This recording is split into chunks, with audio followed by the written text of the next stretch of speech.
Hi folks, Michael Mann here with N to Z Toolbox, and I'm excited to be bringing you today our third ever questions from young professionals, asking and answering questions submitted by young professionals. So without further ado, let's go ahead and hop right in and see what we have today. So this question is coming to us from Emma, and she asked, how do you build trust in relationships in the workplace when you're younger than most people at your workplace?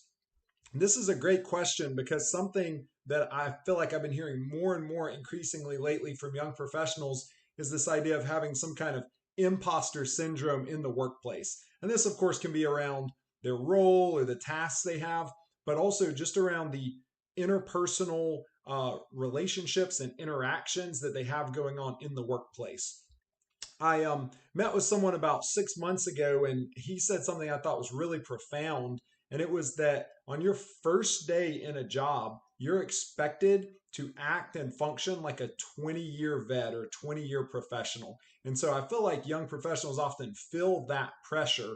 And that's another conversation for another day. But to get into Emma's question here about how to build trust, a couple of specific and hopefully clear and actionable things I would point to. And one of these is from me, and then two are pulling from other sources. The first one comes from Peter Kaufman, who has a really good speech that he's given that you can find online called The Multidisciplinary Approach. And listen to what he says to begin to answer Emma's question. Kaufman says, here's your 22-second course in leadership. Be trustworthy, principled, courageous, competent, loyal, kind, understanding, forgiving, and unselfish. In every single one of your interactions with others, just be this list. If you do this with other human beings you encounter in life, most people end up actually doing the opposite and spending all day long trying to get other people just to like them. But they're doing it wrong. If you do this list, you won't be able to keep other people away. Everybody is going to want to attach to you because you are what they've been looking for their whole lives. All you have to do if you want everything in life from everybody else is pay attention to them, listen to them, show them respect, give them meaning, satisfaction, and fulfillment. Convey to them that they matter to you and show them love, but you have to go first. This last line is really important because I think we know these things inherently, but we think, well, I don't want to take too much initiative or overstep, so I'm not going to speak until spoken to, or I'm not going to ask someone how their life's going or what how their weekend was or things like that. But to Kaufman's point, you have to get out on the front foot and take the initiative to be able to build trust with older people, younger people, anything in between in the workplace.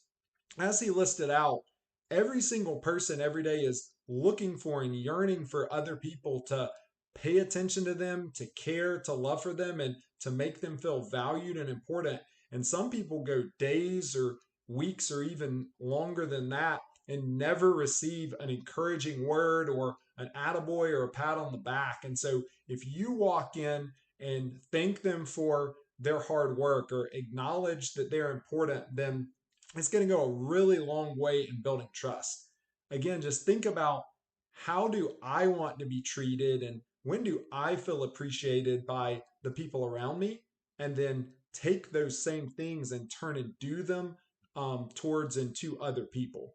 All right, the second source comes from Dale Carnegie in his fantastic book, one of the most foundational books a young professional or any professional could ever read, called How to Win Friends and Influence People. This book was written about 100 or 110 years ago. And listen to three things that Carnegie shares. One, give honest and sincere appreciation. Two, talk in terms of other people's interests. And then three, try honestly to see things from the other person's point of view. So, to the first one, again, people are often starving for sincere appreciation, as Carnegie says. And so, be a person not who blows smoke their direction, who makes things up, but who points out their contributions and praises it, as we've already mentioned. Second, and this is a really important one, talk about things that other people are interested in. Sure, maybe you love hiking or something, but this other person loves staying at home and reading a book. Don't just jibber jabber at them about your hiking trip you went on, but ask them what books they're reading. Ask them why they enjoy that. Ask them if you were to get into that sort of genre of book, what would be the number one book they would recommend? Again, put yourself in their shoes and focus on things that they're interested in. And often, even the most quiet or introverted person will just light up like a Christmas tree talking about things that they're interested in. But a lot of times, people don't take the time or even give them the attention to stop and ask about their interests and allow them to talk about their interests. On the third one, it's so important, as Carnegie says, to put yourself in the other person's shoes and try and see things from their perspective. Maybe there's a reason that they're struggling or a reason that they're not engaging. And if you can say, if I was them with knowing what I know about them and the situation they're in, what would I do differently, or how would I act differently, or perhaps might I respond the exact same way? This doesn't excuse underperformance or negative, bad, toxic behavior in terms of culture in the workplace.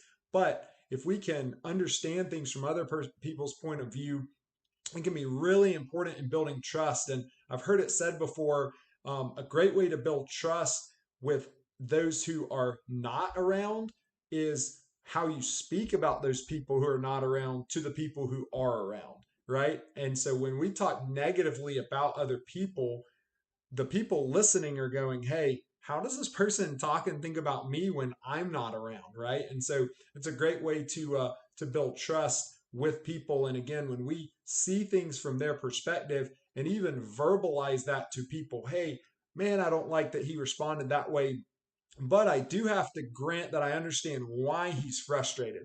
I wouldn't have responded that way, but I do understand where he's coming from. And this is something I try to do in practice every day. And I think it can really help show that you're thinking for the other person and, in general, have their interests in mind. Well, it doesn't mean you have to agree with everything they do and say. All right. The last thing I would have here for you, Emma, again, answering this question on building trust in relationships in the workplace when most people are older or more seasoned than you, would be a couple of things that come from me. And I call these attributes of an others centric person. A few attributes of someone who's not just all about themselves, but they're focused on loving and serving and impacting others. The first one, and this is the cornerstone attribute, is humility. We tend to think of someone as either being arrogant or humble, but that's not the case. You can be arrogant, talking about, look at me, I'm so great. Be humble, which we're talking about second, or also be arrogant of like, woe is me, no one likes me, and you're trying to get other people to constantly fill you up with encouragement, but it's never enough.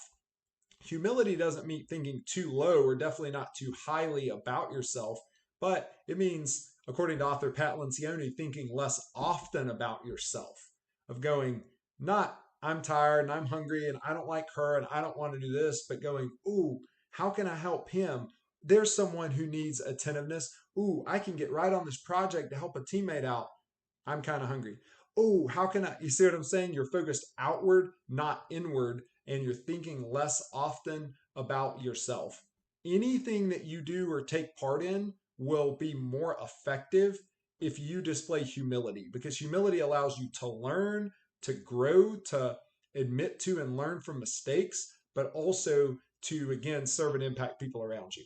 All right, the second attribute of an others centric person is curiosity. And we talked about this a minute ago with Dale Carnegie, talking about looking at things from the view of other people's interests. And curiosity, obviously, just meaning taking a genuine interest in other people and what they're passionate about. And again, how often do we display this curiosity to ask the question or broach a subject that we don't care that much about, but someone else does? All right, the third one then would simply just be service or serving. The way I define this is saying going out of your way to do things that serve and support the people around you and make their day better. It's so easy, especially in the workplace, to think, well, my job is this, my role is that, his job is that over there.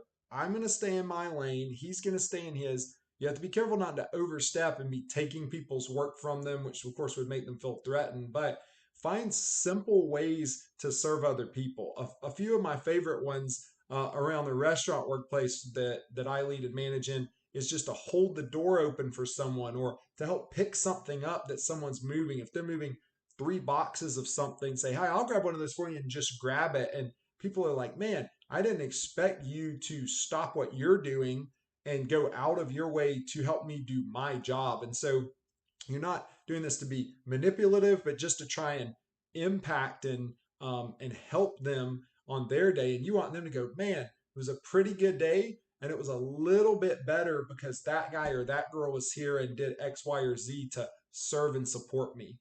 Picking up trash from the parking lot or in your business, cleaning the bathroom, wiping down the counters, any of these kinds of little small acts or acts of service. And sometimes people see them and know, sometimes they don't even know. But if you have a reputation for serving other people, that's something that really can build trust. All right. I feel like from Kaufman and Carnegie and then Michael Mann, we've pretty robustly answered this question from Emma. And so, before one closing thought here, I hope that you'll take this and identify one thing that you already, maybe subconsciously, are doing and focus on doing it even more and focusing on, pouring more fuel on that fire so that you can grow your trust and relationships with those in the workplace. The second thing would be identify something that was just mentioned that maybe you don't do as well or you'd never thought of, and hop right on doing that. Set it as your phone background or an alarm or an email reminder, and then focus on it for a week or a month or whatever the case is and see what the impact is. I feel like the last thing before we wrap up here on an ending note is addressing the part of Emma's question about being a younger professional working with people who are older in the workplace. Again, while that can be intimidating, in my experience, it doesn't matter if someone's 18 or 28 or 58, people still all want and need the same basic things. And so everything we're talking about here in terms of being humble, talking about other people's interests, serving them, going first, and getting out on the front foot of being positive, this all applies to people when you're a young professional and you're trying to build trust with older people in the workplace. All of this is focused on the interactive and the interpersonal side. Of course, one of the biggest ways to build trust in the job and on the job is to do your job at a really high level. If I ask someone to do something and then 3 days later I'm like, "Oh man, he never did it," like now I have to go do it or I have to go try and make him do what we already agreed upon that he would do, that erodes my trust with that person. But if someone says, "Hey, I'll get back to you on that," and then within 24 hours they get back to me, even if they say, "I still don't have an answer, but don't worry, I'm on it," and then another 2 days go by and then they get back to me with an answer, I'm like, "Man, this person's on their game, they're owning their area." And I feel like I can then trust them as a boss to give them more or give them bigger responsibilities. And oftentimes bosses will look around and go, "Hey, who's someone I know who will carry this across the finish line, who I can give this to, whether it be a new role, a promotion, responsibility, or anything in between." And some people are trustworthy, and some people, unfortunately, are disorganized or forgetful, and they end up eroding trust with bosses and with coworkers just because they don't execute the fundamentals of their job and they don't do their own job. All right. I hope this is, again, as always, been clear and helpful. If you have other questions that you would love to hear answered on these young professional question videos, or anything that you agree with or disagree with, let me know. Drop it in the comments. As always, my website is nztoolbox.com. And so you can check out some of the business offerings that I've rolled out there in terms of developing young professionals and also helping businesses and organizations be able to grow and develop their young professionals.